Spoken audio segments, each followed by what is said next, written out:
And I really, really am grateful to have worked with Mike Judge, and those guys I do think are the best in the game. TJ Miller's decision to share private text messages involving Ryan Reynolds has sent a deep tremor through both Hollywood and the wider entertainment world. Long familiar with Ryan's quick wit and comedic persona, fans have been startled to learn that the actor may have plotted behind the scenes to undermine Justin Baldoni, a filmmaker widely respected for his heartfelt storytelling approach. Equally surprising is the role TJ has played in bringing these texts to the public eye, positioning him as an unexpected whistleblower.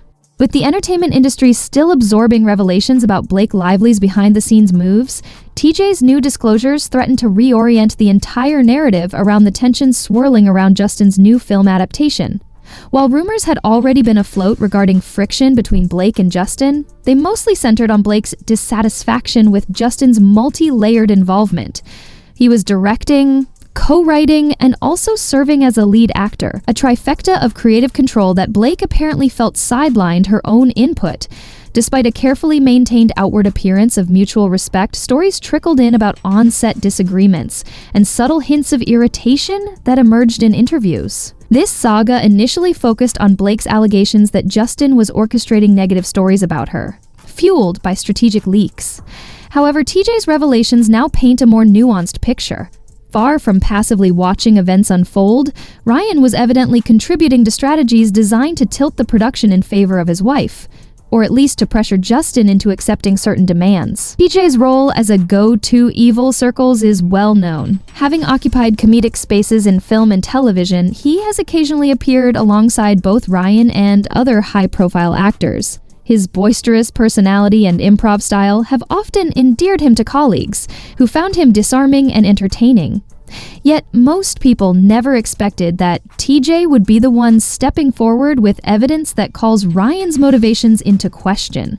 According to TJ's own account, he discovered a series of text messages that Ryan had exchanged with individuals in Blake's circle, messages that spanned topics from on-set disputes to marketing tactics aimed at framing Justin as controlling or uncooperative. TJ confided in a handful of close associates before making this public move. These insiders say he grappled with what to do upon reading the texts. On one hand, TJ counted Ryan as a friend, or at least a colleague he had shared good times with in the past. On the other, he was deeply unsettled by the extent of the behind-the-scenes plotting that these messages seemed to confirm. Ultimately, TJ's ethical concerns overshadowed any loyalty he felt. He believed that Justin, who has often spoken about unity and compassion in the industry, was being targeted in a series of maneuvers designed to undermine him. Designed to undermine his creative direction, these maneuvers left TJ with a difficult decision. While he recognizes the enormous fallout his revelations might generate, he ultimately concluded that the greater wrong would be to stay silent.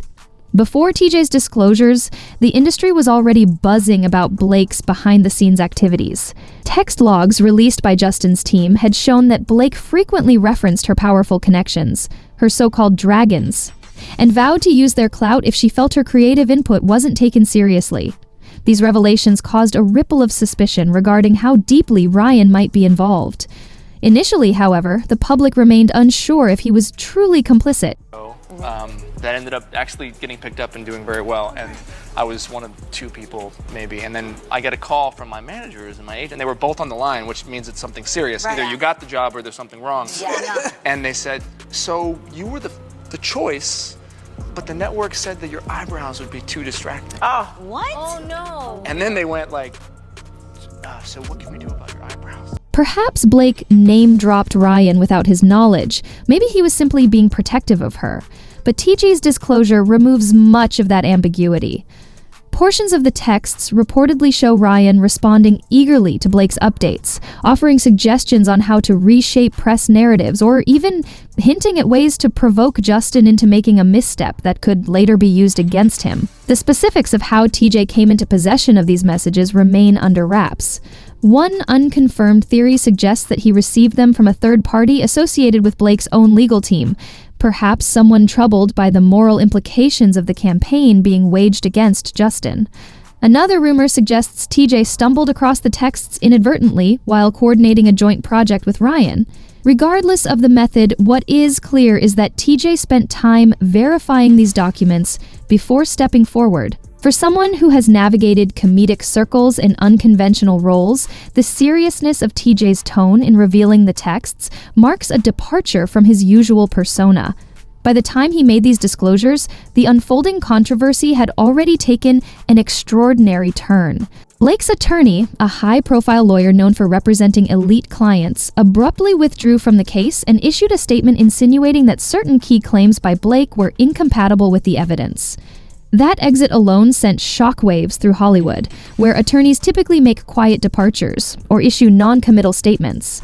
The bluntness of this lawyer's words all but confirmed that significant discrepancies existed. It also suggested that someone on Blake's side might have been selectively editing or presenting messages to cast Justin in a harsh light. With TJ's expose, the suspicion that Ryan was not only aware of these tactics but actively contributing to them gained fresh urgency. Amid the swirl of revelations, Justin has mostly kept his head down, focusing on his film. Will divorce me, and my relationship with my father, which was very complicated and difficult. My dad was a very, I come from a middle class, kind of blue collar home, and my dad was just of that generation where it's just like he was Clint Eastwood. Less is more. Simple grunts is how he. Tease each other. He was, after I gave birth, he was like, oh my gosh, if I lost you and I, went to the park with our 3 kids, I mean, think of the ladies I can. He's like, this is a horrible thing to say. And he's like, I mean, I've got a long list. And I was like, oh really? Because I just have 1 on my list. I didn't have anyone on my list. And then it wasn't funny anymore. No, it's so much more of a burn. He's like, wait, who? And I was like, okay, think of someone. Bob Newhart, I don't know. The book, which sold millions of copies worldwide, delves into themes of domestic abuse and resilience, a powerful story that Hollywood hoped would spark conversation and inspire change.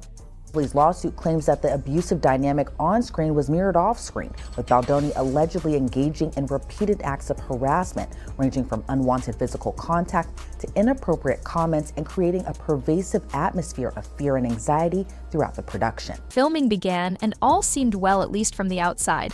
Behind the scenes, however, tensions were reportedly brewing. According to a bombshell article published by the New York Times in December 2024, Blake lively raised concerns about Justin Baldoni's behavior during production. Lively wrote, "New pages can always be sent to me as well, please," and signed the message with an X, the universal symbol for a kiss. She followed up with another text shortly thereafter, "I'm just pumping in my trailer if you want to work out our lines." Baldoni responded, "Copy, eating with the crew, and we'll head that way." But they were able to present text from Blake Lively herself. I guess they had gotten a new version of the script they hadn't practiced or whatever at this point. And she said, "I'm just pumping in my trailer if you want to work out our lines." And he said, "Copy, eating with the crew, and then heading that way." So at least they can prove in this singular instance she did invite him in. 18 months later, that interaction was depicted in a New York Times bombshell report in a far more sinister light. The Times wrote that Baldoni repeatedly entered her makeup trailer uninvited while she was undressed, including when she was breastfeeding.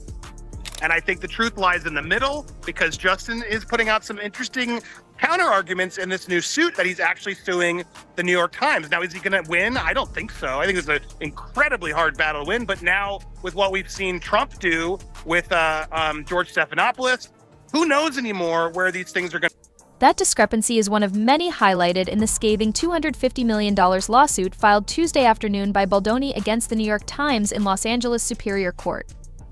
Baldoni is among a group of 10 plaintiffs, which also includes publicists Melissa Nathan and Jennifer A.L., who are suing the newspaper for libel and false light invasion of privacy over the article titled, "We Can Bury Anyone Inside a Hollywood Smear Machine." Lively's federal lawsuit, on the other hand, dives deeper into the allegations of harassment.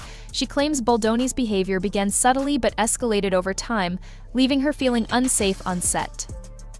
According to her lawsuit, the retaliation campaign not only damaged her reputation but also caused her severe emotional distress.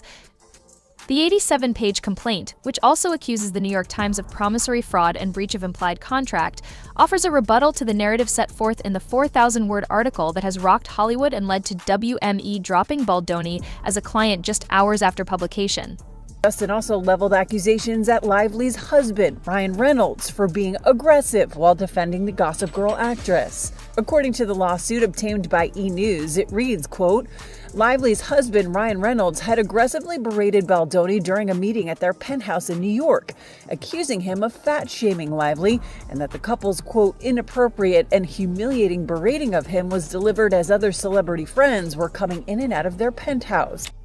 And how the worst thing Justin Baldoni's team can come up with is that she was rude and difficult and threatened not to show up at work. You know, if you read the complaint, I think she had very valid reasons why she wouldn't want to show up to work in an environment like Blake Lively has just dropped a major plot twist in the ongoing drama surrounding her recent activities, as she is officially suing Justin Baldoni for inappropriate behavior and defamation.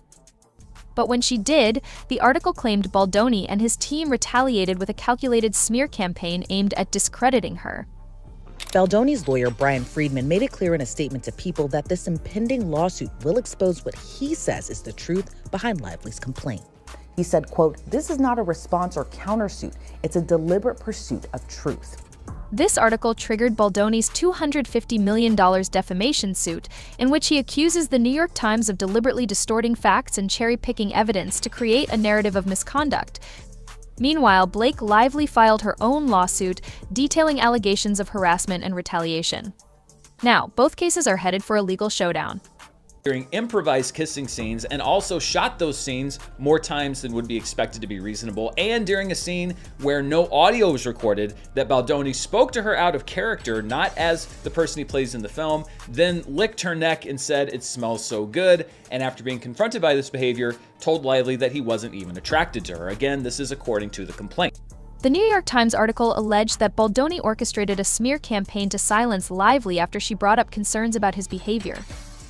According to the report, Lively claimed that Baldoni frequently crossed professional boundaries, entering her trailer uninvited, making inappropriate comments, and pressuring her into uncomfortable situations. During another scene, Lively claims Baldoni improvised a kissing scene according to the complaint. Mr. Baldoni discreetly bit and sucked on Ms. Lively's lower lip during a scene in which he improvised numerous kisses on each take. When Lively expressed her discomfort, the article alleged that Baldoni and his PR team retaliated by planting negative stories about her in the media, labeling her as difficult and unstable. Justin is suing the New York Times for $250 million.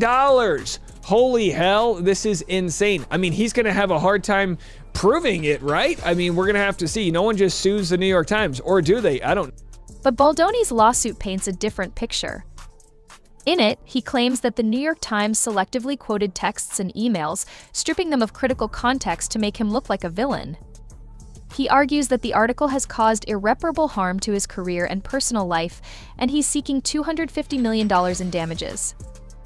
On June 2, 2023, Blake Lively began a text exchange with her It Ends With Us director and co-star, Justin Baldoni, who blamed her assistant for not getting her an updated batch of script pages. She didn't realize they were new. This lawsuit comes after the public turned against her during the press tour for It Ends With Us. Ever since the film adaptation of Colleen Hoover's best-selling novel was announced in 2019, anticipation has been sky-high. With over 20 million copies sold worldwide and the novel becoming a TikTok sensation, fans had immense expectations. However, the announcement of Blake Lively, famous for her role as Serena van der Woodsen in Gossip Girl, being cast as Lily Bloom left many fans skeptical. Their concerns grew after set photos revealed unexpected costume designs for her character. The tension escalated even before filming began, as reports surfaced about conflicts between Blake and Justin Baldoni, who not only directed the film but also starred as Ryle Kincaid. While the exact reasons for their clashes remain unclear, whispers of creative disagreements and a strained dynamic behind the scenes began circulating early on, adding fuel to the already heated controversy surrounding the project. The speculation surrounding Blake Lively and Justin Baldoni only grew stronger when fans noticed that Justin appeared to keep his distance from the rest of the cast during production. Now, with the recent news of Blake's lawsuit, fans are revisiting everything that transpired before and during the press tour with a fresh perspective. Justin has been accused of inappropriate behavior on set and slandering Blake's character throughout the filming process. During production, signs of tension were evident, as Blake and Justin were rarely seen together, even at promotional events, further fueling rumors that all was not well behind the scenes. Her and made her want to give you over the movie rights. I mean, she had a lot of requests. Yeah, I don't know if again, I feel like there was some divine guidance there. I don't think it was the words. I think it was the intention and the why that I wanted to make the movie, and the heart that I try to put in everything that I do. And I think at the end of the day, that speaks maybe more than words do. I think that people can feel the intention. It's like the difference between like your grandmother's food and a restaurant's food, right? There's something that's always different about it, and that's the way that we try to make movies, and it's the way I try to live, and I don't know, maybe Colleen just felt that. At the New York premiere of It Ends With Us, eagle-eyed fans noticed a glaring absence of group photos featuring the main cast. This fueled speculation further, especially after social media users discovered that several cast members, including Blake Lively, had unfollowed Justin Baldoni on Instagram, a move many considered a significant red flag. As the press tour kicked off, tensions appeared to escalate, and Blake's approach to promoting the movie came under heavy criticism online. Many took issue with how Blake handled the promotional efforts, arguing that she focused more on florals, fashion, and her hair care line rather than addressing the serious issues explored in the story. During one event, she even invited fans to grab their florals to see the movie, a move that left critics and fans questioning the tone and sincerity of the promotion. This added another layer of controversy to an already fraught situation. With Us is in theaters now, so grab your friends, wear your florals. This particular comment from Blake Lively struck a nerve with many, as it was widely deemed tone-deaf given the film's serious subject matter. Instead, she was encouraged to maintain a lighthearted tone while promoting the film, in stark contrast to the serious themes portrayed. As the press tour progressed, many suspected that it wasn't until Justin Baldoni saw the public reception that he decided to go rogue. His Puerto Rico team allegedly pushed for a more authentic approach, which resulted in Justin being portrayed as the only serious member of the cast.